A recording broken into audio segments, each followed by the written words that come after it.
Uh, Good afternoon, my respected teachers and all my dear friends. Welcome to all of you here. My name is Vaishnavi Dubey and I am from every second year, final year, and I am from Mughal Sarai Chandauli. I would like to introduce my group members to all: Raj Nandini, Arpit Sharma, Zinat Khan, and Abdul Bari. So now I am going to talking about our 1 month internship. So start now. So our direction: Neetu ma'am, Kiran ma'am, Preeti ma'am, and Anurag sir, and Haryan sir. Sorry. करो.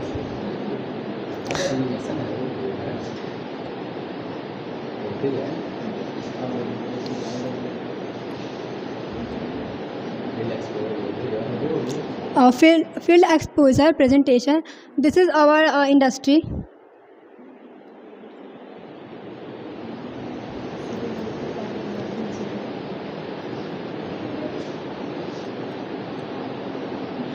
आगे करो.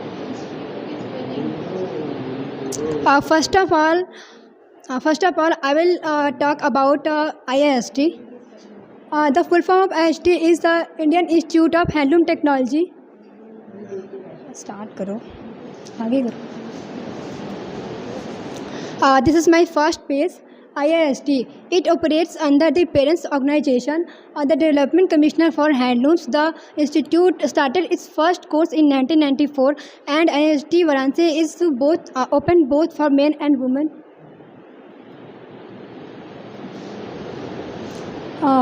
Indian Institute of Handloom Technology. The head of the institution is Director R.J. Paneer Selvam.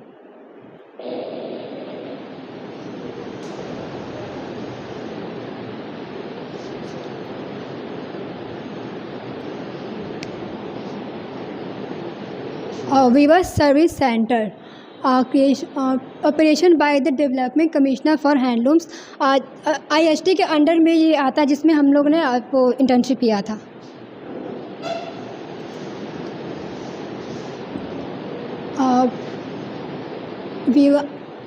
Weaver service centre में 3 categories थे, जिसमें first था dyeing and printing and second design and weaving, और हम लोगों ने डाइंग एंड प्रिंटिंग में किया था. आगे करो आप. So thank you. Good afternoon all of you and my respected teacher. Myself राजनी.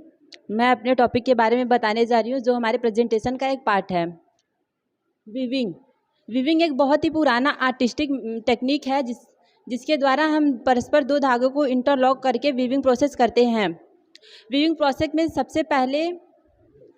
सबसे पहले यार्न को लूम पे अरेंज किया जाता है, उसके बाद क्रॉस करके फैब्रिक बनाया जाता है. वीविंग मेथड द्वारा हम बहुत सारे पैटर्न, डिज़ाइन और टेक्सचर क्रिएट कर सकते हैं. इसमें हम गारमेंट, होम डेकोर, बहुत सारे आइटम्स को बनाते हैं.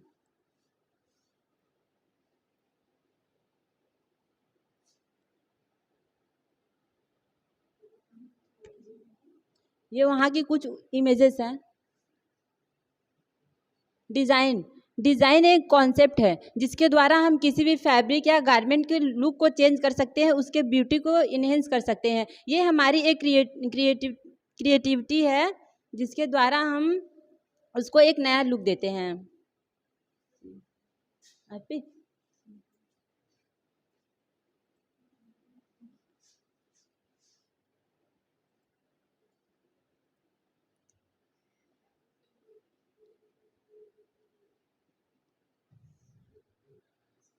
ये वहाँ की कुछ इमेजेस है.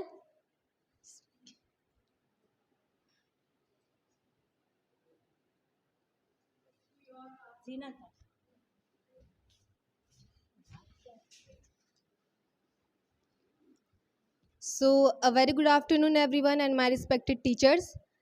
My name is Zinat Khan. I'm from every department, 3rd year. So, I am delighted to be here to talk about our presentation and internship for a 1 month experience. So my topic is scouring and bleaching. So first is scouring. So this is two main important thing. जब जो भी हम लोग को कोई भी fabric पे कोई भी ट्रीटमेंट करना रहता है तो सबसे पहले हम लोग ये दो प्रोसेस करते हैं, दैट इज स्काउरिंग और bleaching. So what is scouring? Scouring is the chemically cleaning process that is used for removing the natural impurities into the fibers or fabric. For example, oil, wax, grease, fats, etc. And let's know about the procedure.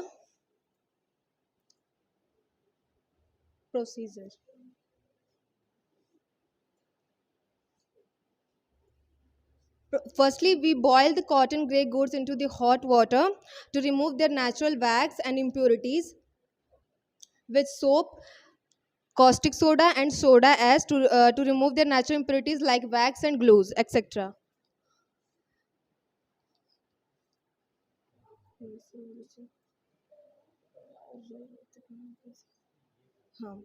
Next one, which type of chemicals we use in scouring process? So the first one is TRO, that we have to take 0.5%. Second one is soap, that we have to take 2%. And next one is soda ash, that we have to take 1%. And last one is caustic soda, that is we have to take 2%. And let's know what the role of the chemicals in scouring process. First one is TRO. तो what is TRO? TRO एक waiting agent होता है. जैसे हम लोग कोई भी raw fabric अगर हम लोग पानी में उसको डिप करते हैं तो वो जल्दी वेट नहीं होता है, क्योंकि उसके जो पोर्स रहते हैं वो एकदम कॉम्पैक्ट होते हैं due to natural impurities like wax. तो इसको रिमूव करने के लिए हम लोग टीआरओ का यूज़ करते हैं. टीआरओ एक टर्की रेड ऑयल होता है जिससे हमारी इम्प्योरिटीज ईजिली से रिमूव हो जाते हैं. और सेकंड है सोप. सोप यूज़ होता है, सोप को हम लोग यूज़ करते हैं इमल्सिफिकेशन के लिए. सोप जनरली हम लोग फैब्रिक को वॉश करते हैं उसकी नेचुरल इम्प्योरिटीज़ को रिमूव करने के लिए, जिसमें हम लोग सोप का यूज़ करते हैं. थर्ड है सोडा ऐश. सोडा ऐश का use soda is use for maintaining the pH level. जब भी हम लोग फैब्रिक को केमिकली ट्रीट करते हैं तो उसका पीएच लेवल मेंटेन करने के लिए हम लोग उसको सोडा ऐश में ट्रीट करते हैं. And soda ash is also use for breaking the hardness of water, that they can easily penetrate with water. And last one is caustic soda.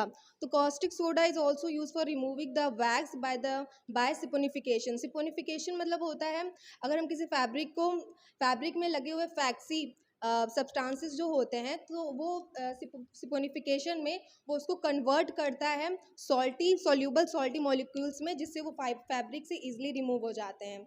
जिसमें हम लोग इसका ये जो प्रोसेस होता है वो पूरा एल्कली प्रोसेस होता है जिसमें हम लोग caustic soda का यूज़ करते हैं. So this is all over the process of scouring. Second है bleaching. So bleaching is used for removing the natural colors and pigments into the fibers, into the cotton fibers. Natural pigments or natural colors are easily disappear with the help of bleaching process. So there are two types of bleaching: reductive bleaching and oxidative bleaching, which carried out with a reductive and oxidizing bleaching agent. So I have to tell you about what is reductive or what is oxidative bleaching. So reductive bleaching is hard.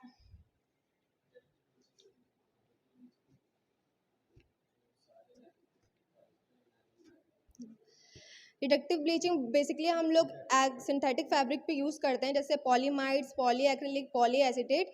वो एक बहुत powerful agent होता है जिससे हमारे synthetic fibres है उसको fabric से उसको हम लोग रिडक्टिव एजेंट में ट्रीट करते हैं. और ऑक्सीडेटिव ब्लीचिंग में हम लोग जनरली नेचुरल फाइबर्स को ट्रीट करते हैं, नेचुरल फाइबर्स और फैब्रिक को ट्रीट करते हैं, जैसे cotton, linen, jute. This types of fibres are generally use for oxidative bleaching. और यूनिवर्सल ब्लीचिंग होता है, मतलब ये यूनिवर्सल ब्लीचिंग होता है जो हर जगह, हर सेक्टर में, हर डिपार्टमेंट में यूज़ किया जाता है. किसी भी टाइप की ब्लीचिंग को या वाइटनेस, प्योर वाइटनेस के लिए हम लोग इसमें यूनिवर्सल ब्लीचिंग का यूज़ करते हैं. यूनिवर्सल ब्लीचिंग में हाइड्रोजन पेरोक्साइड का यूज़ करते हैं. ये एक पावरफुल ब्लीचिंग एजेंट होता है और इसकी रेसिपी है, अगर हम लोग ब्लीचिंग करते हैं तो उसमें जो केमिकल यूज़ होते हैं वो है सोडियम सिलिकेट और हाइड्रोजन पेरोक्साइड. सोडियम सिलिकेट हम लोग 2.4 GPa लेते हैं, 2.4 ग्राम पर लीटर. और हाइड्रोजन पेरोक्साइड हम लोग लेते हैं 5 to 10 ग्राम पर लीटर. और प्रोसेस ऑफ ब्लीचिंग का प्रोसेस करने के लिए सबसे पहले हम लोग वाटर लेते हैं, उसमें सोडियम सिलिकेट डालते हैं, फिर उसमें हाइड्रोजन पेरोक्साइड का यूज़ करते हैं, फिर उसके बाद हम लोग उसमें जब उसका मटेरियल कुक होने के बाद उसमें हम लोग कॉटन यार्न्स डालते हैं, फिर उसके बाद हम लोग उसको बॉईल करते हैं 1 to 1.5 ईयर। इसके बाद हमारा ब्लीचिंग प्रोसेस कंप्लीट होता है। उसके बाद हम लोग न्यूट्रलाइजेशन करते हैं। न्यूट्रलाइजेशन में हम लोग लेते हैं 2% सोप एंड 1% सोडा ऐश, और उसको हम लोग 1 से 20 मिनट तक उसको हम लोग कुक करते हैं, फिर उसको नॉर्मल वाटर से धो के उसको ड्राई कर देते हैं। So this is the process of bleaching. Thank you. ये कुछ इमेजेस हैं ब्लीचिंग के। अरे हम बता दें मैम, देखिए लगाओ भाई, पहला वाला लगाओ ना। हाँ, ये वहाँ के जो ये है, ये रॉ कॉटन मटेरियल है जो कि इंडस्ट्री से बन के आया। इसमें सारे natural impurities like wax, grease और इसमें सारे लगे हुए हैं जो कि हमारे वीविंग के लिए एक हेल्पफुल नहीं है। तो इसमें हम लोग सारे नेचुरल इम्प्योरिटीज़ को रिमूव करने के लिए हम लोग ब्लीचिंग और स्काउरिंग साथ में करते हैं। तो ब्लीचिंग और स्काउरिंग साथ में करने के बाद जो हमारा धागा, जो हमारा थ्रेड तैयार हुआ वो इस फॉर्म में है। ये हम लोग इसमें केमिकल ट्रीटमेंट उसको देने के बाद उसको न्यूट्रलाइज करने के लिए हम लोग इसको नॉर्मल वाटर में वॉश करते हैं। अगला लगाओ, ए यार वो वाला लगाओ, फोटो फोटो लगाओ, ये फोटो। हाँ देखिए, ये ब्लीचिंग करते हुए, ये ब्लीचिंग करने के टाइम ये हम लोग जो धागा हो गया फुल्ली वाइट, डायरेक्ट हाँ हार पे आओ।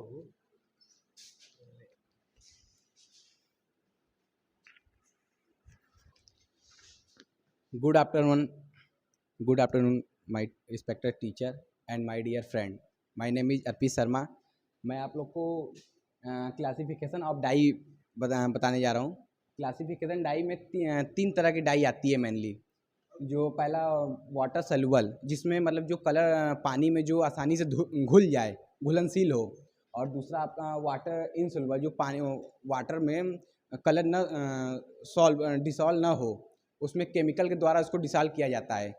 और आपका एंजाइम डाई, वो डाई है जो कि किसी बैक्टीरिया के द्वारा वैज्ञानिक ने इसको कन्वर्ट किया है एक डाई, जो फैब्रिक पे और लेदर पे एक लेयर टाइप का बनाता है, उसको लेयर टाइप का बनाता है। जैसे वाटर सोल्यूबल में आ गया डायरेक्ट डाई आ गया, रेक्टल डाई आ गया, एसिड डाई आ गया, बेसिक डाई आ गया। और आपका इन सिल्वर में वेट डाई आ गया, स्प्रेड डाई आ गया, और डिस्प्ले डाई आ गया, और एंजाइम डाई में एसोटिक, हाँ collect, yes ma'am.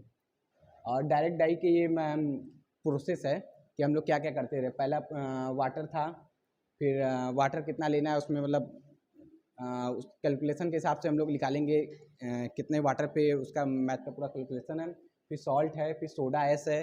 Soda S भी उसके बाद सॉल्यूशन जो हम लोग बनाए हैं, मतलब जो मेन सॉल्यूशन कलर का बनाए हैं। फिर उसके बाद 2 बार सॉल्ट पड़ता रहा, आधा आधा, मतलब 50-50 पड़ता रहा। पहले बार पड़ता है, फिर उसके बाद कलर, फिर मतलब फैब्रिक पे कलर आ जाए इसीलिए दोबारा फिर पड़ता था कि कलर पानी में न रहे।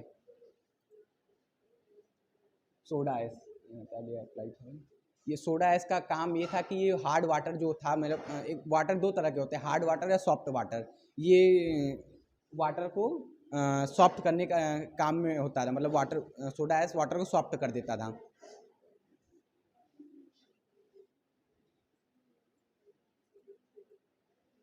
ये विच फैब्रिक मतलब, हाँ विच फाइबर का, मतलब किस डाई मतलब कौन सा किया जाए। जैसे जूट में डायरेक्ट डाई, कौन सा डाई किस फैब्रिक पे चढ़ेगा। जैसे हाँ डायरेक्ट डाई है, एक्टिव डाई है, मतलब जूट इस सब पे, कॉटन इस सब पे मेन चढ़ता था। और जैसे सिल्क हुआ, इस सब में एसिड डाई ज़्यादा इस सब चढ़ता है, इस सब पे डायरेक्ट डाई सब नहीं चढ़ पाएगा। अब बताओ कलर भाई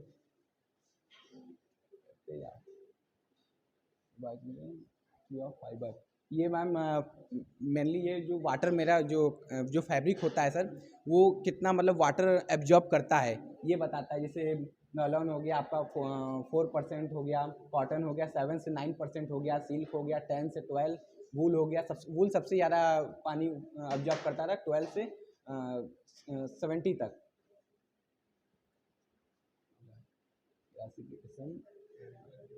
हाँ, ये केमिकल टेस्टिंग था कि हम लोग कितना मतलब कॉटन पे मतलब कौन सा केमिकल सबसे ज़्यादा मतलब किस पे कर सकते हैं।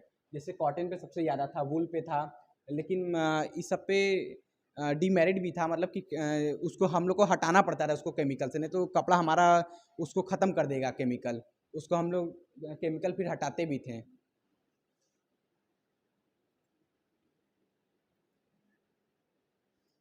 भाई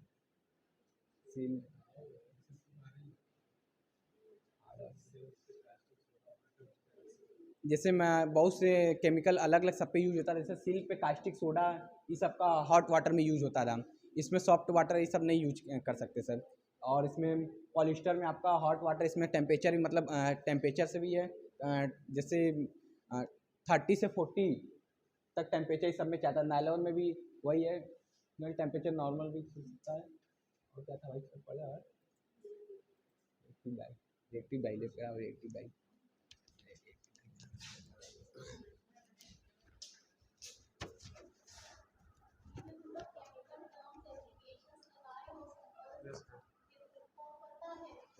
Yes, ma'am.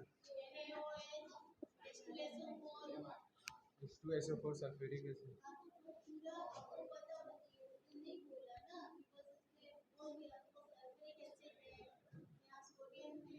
Yes, ma'am.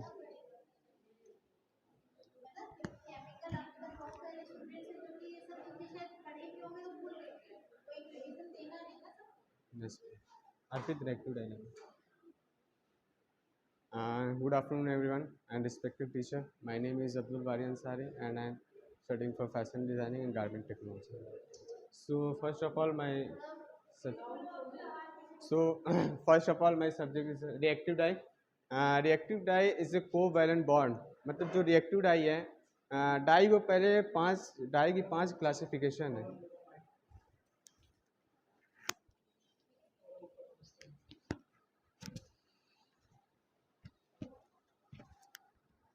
Sir लगा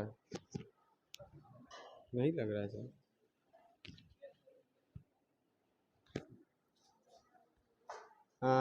रिएक्टिव डाई की, अरे जैसे डाई की 5 क्लासिफिकेशन होती है, जैसे poor, good, better, best, excellent.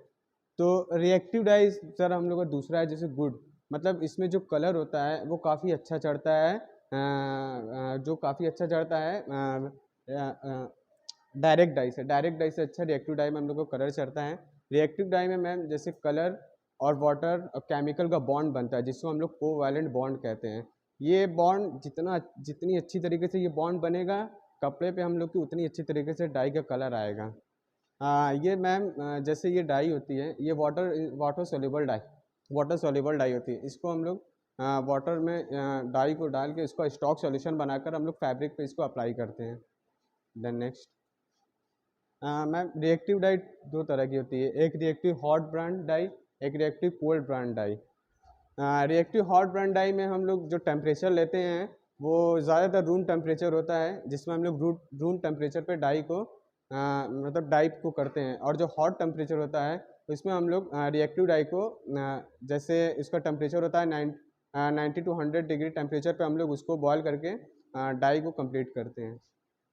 ये देखिए लगा, ये जो बॉन्ड होता है ये रिएक्टिव डाई का बॉन्ड होता है। इस डाई का मैम मेन जो बेनिफिट होता है उसका, इसमें जितना अच्छा बॉन्ड डाई बनाएगा उतना अच्छा कपड़े पे डाई हमारा आएगा। देन नेक्स्ट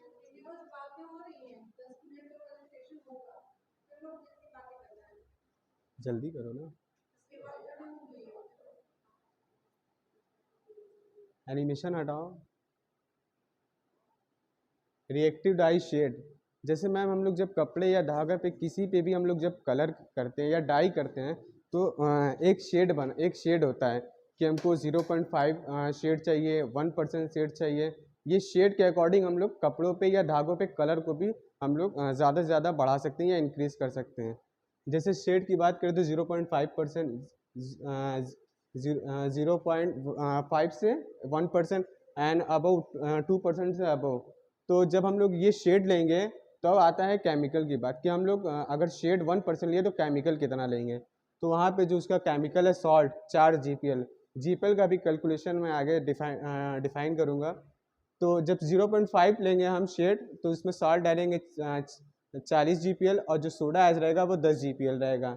जब हम लोग शेड 0.5 से लेकर 1% तक लेंगे तो उसमें हम लोग सॉल्ट 60 GPL और सोडा एज 15 GPL यूज़ करेंगे। और जब हम लोग 2% शेड लेंगे या उससे ज़्यादा लेंगे तो हम लोग 80 GPL सॉल्ट लेंगे और सोडा एज 20 GPL लेंगे।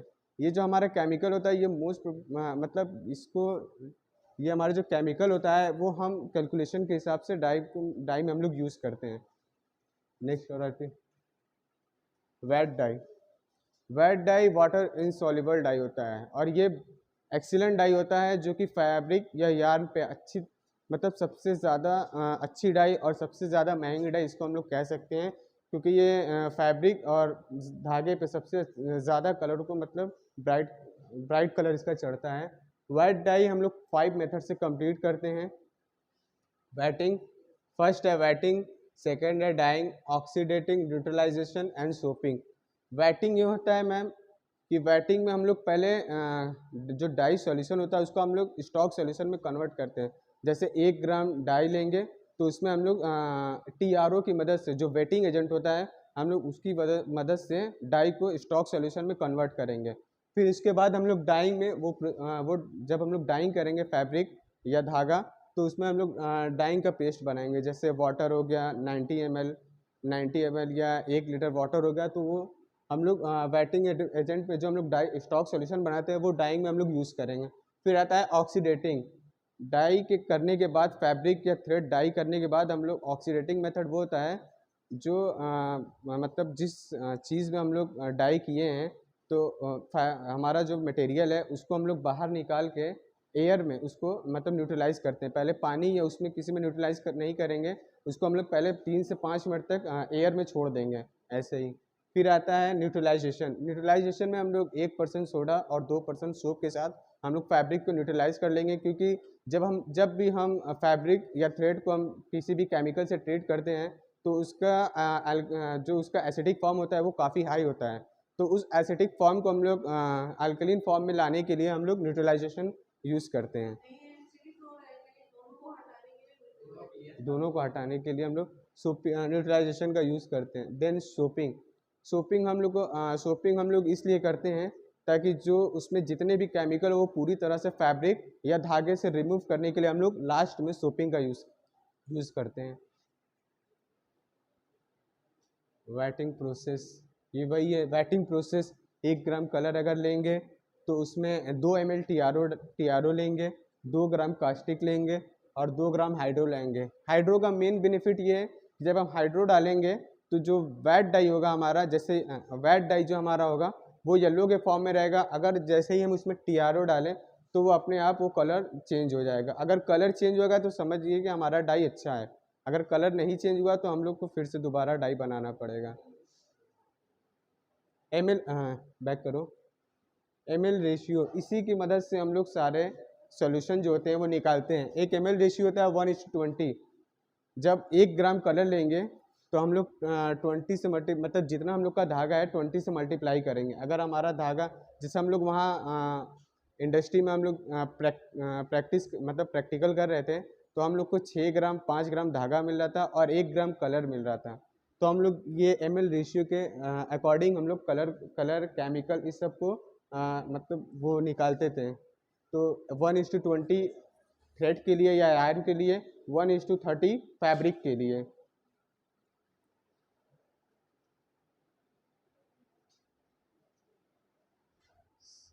Procedure of vat dye. Procedure of vat dye का जो प्रोसीजर रहता है तो सबसे पहले हम लोग कलर लेंगे जिसको हम लोग पेस्ट विथ TRO के साथ पेस्ट करेंगे। एक पेस्ट फॉर्म या एक स्टॉक सॉल्यूशन बना लेंगे। फिर उसके बाद हम लोग उसमें वाटर डालेंगे 100 ml, हॉट वाटर डालेंगे। फिर उसके बाद कास्टिक सोडा। देन लास्ट में जब हम लोग हाइड्रो डालेंगे तो उसका कलर खुद ब चेंज हो जाएगा। Chemical use in hot brand नहीं, ये वाला लगा हाँ।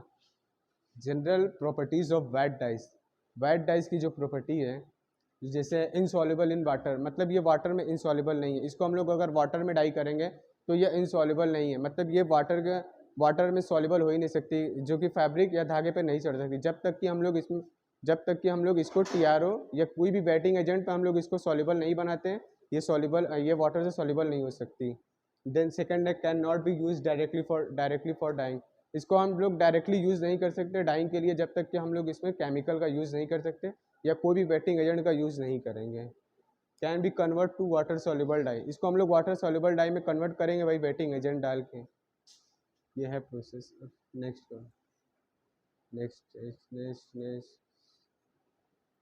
मैम ये जीपीएल का कैलकुलेशन जो था ग्राम प्रति लीटर, इसका जो फुल फॉर्म है वो है ग्राम प्रति लीटर।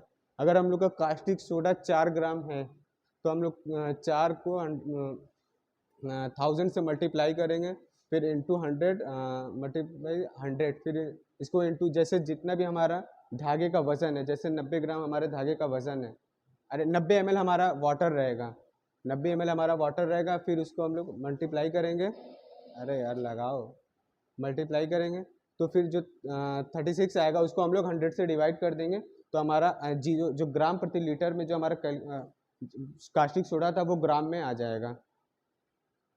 बस ये। Thank you ma'am. Print to be continue क्या यार, ये ma'am to be continue next slide में मैम प्रिंटिंग का वो दिया जाएगा।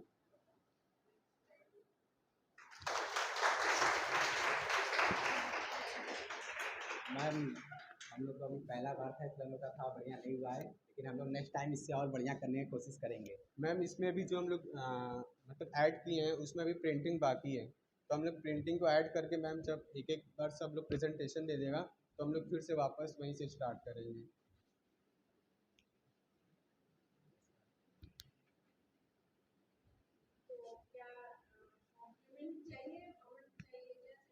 मैम आपको मैम जैसे हम लोग को मैम अगर मैम हमारा यस मैम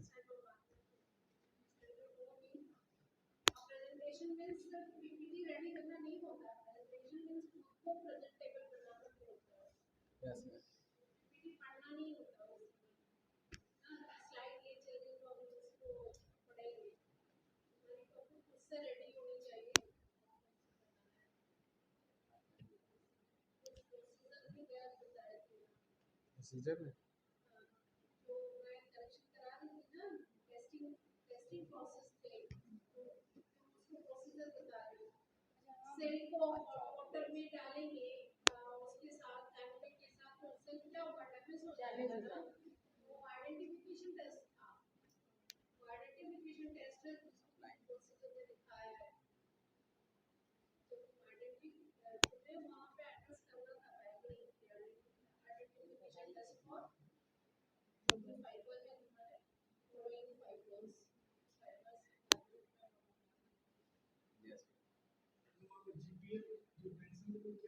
ग्राम लीटर।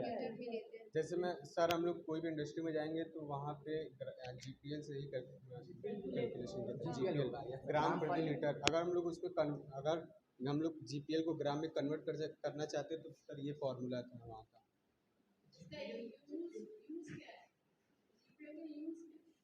मैम सर जैसे मैम जीपीएल का यूज़ जैसे हमको कितने ग्राम मतलब कितना केमिकल लेना है, कितना वाटर लेना है, ये सब हमको वहाँ पे जीपीएल में मिल रहा था, मतलब यस मैम।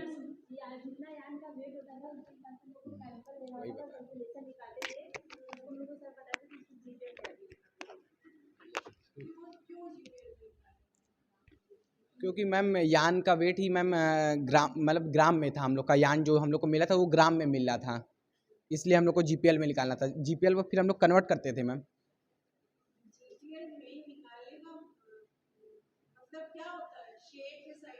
हाँ डार्क, यस मैम।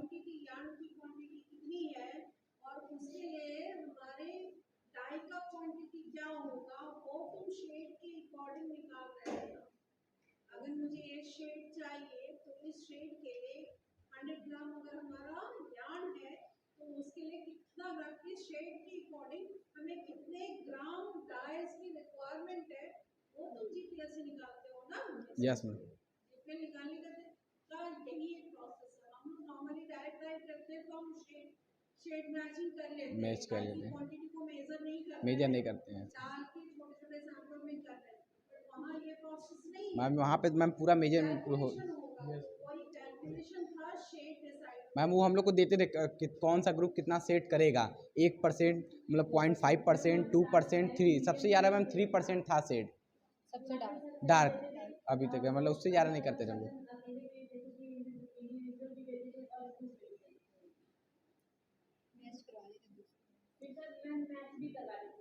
जैसे मैम एक ग्रुप को हमें दिए दूसरे कलर का, फिर मैम उसको भी मैम दिए तो उसका फिर मैच भी कराते थे मैम कि दोनों का मैच हो रहा है कि नहीं, दोनों में गलत है कि सही है दोनों का, मतलब उससे मैम पता चल जाता था सेट का। कुछ मैम गलत होता था फिर से बोलते फिर से करो तुम गलत किए हो कोई।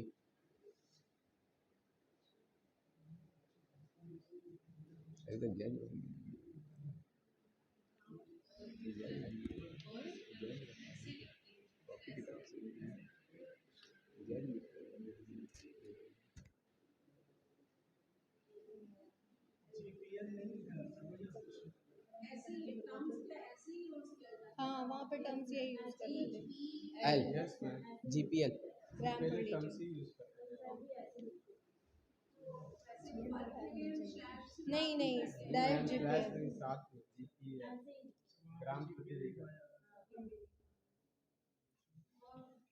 पूछो और किसी से कोई क्वेश्चन है?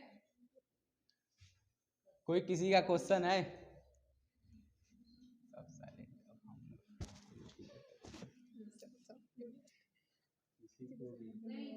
किसी को भी कोई क्वेश्चन है तो पूछ सकता है। कंपनी नहीं, इंडस्ट्री। सेंटर। एटीट्यूड।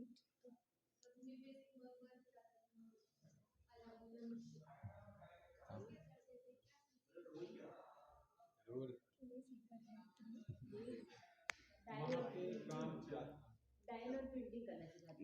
ये हम लोग का बेसिकली गवर्नमेंट के द्वारा एक सर्टिफिकेट कोर्स है जो कि मतलब कहीं भी जैसे हम लोग जैसे उसमें 3 सेक्टर था हम लोग जो करते थे वीविंग वाले में WSC में। उसमें डाइंग प्रिंटिंग एक अलग सेक्टर था, ड्राइंग वाला जो किरण मैम डिजाइन पढ़ाती वो अलग सेक्टर था, और ये वीविंग का अलग सेक्टर था जो हैंडलूम ये सब चलता है। उसमें हैंडलूम का पहले हैंडलूम में जो डिजाइन ये सब बनता है उसका अलग सिस्टम था पूरा। मतलब उसमें वीविंग पूरा मतलब सिखाएंगे पूरा प्रिंट इन सब, और तुम्हारा ये प्रिंटिंग में और डाइंग में मतलब हम लोग जो हम लोग प्रिंटिंग और डाई में किए थे। इसमें मतलब आपको फैब्रिक के कलर कौन सा कितने % पे करना है, कैसे करना है, क्या इसका मतलब मेथड है पूरा वो बताते थे। और हम लोग को प्रिंटिंग में बता दे कैसे प्रिंट करना है। हम लोग 2-3 प्रिंटिंग सीखे थे जो मैम से हम लोग जो सीख भी चुके हैं, लेकिन हम लोग को एक एक्स्ट्रा प्रिंटिंग वो बताए थे डिस्चार्ज प्रिंटिंग, जो कलर को उड़ा देता है, जो मतलब फैब्रिक के कलर को उड़ा देता है। Yes ma'am. मैम वो जब फाइनल हम लोग देंगे तो उसमें हम लोग प्रिंटिंग ऐड करके सब बताएंगे। ये तो बस ये हम लोग का रोल एज अ स्टूडेंट था। एज अ स्टूडेंट हम लोग वहाँ पे सीख रहे थे, ये नहीं था कि हमारा अलग अलग सेक्टर में कोई रोल है। एज अ स्टूडेंट हम लोग उसको बस सीख रहे थे।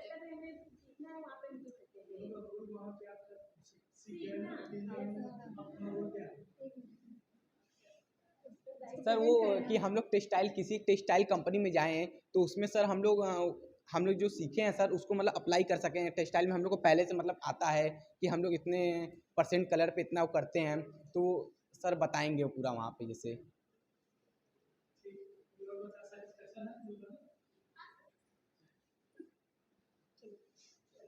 बोलो।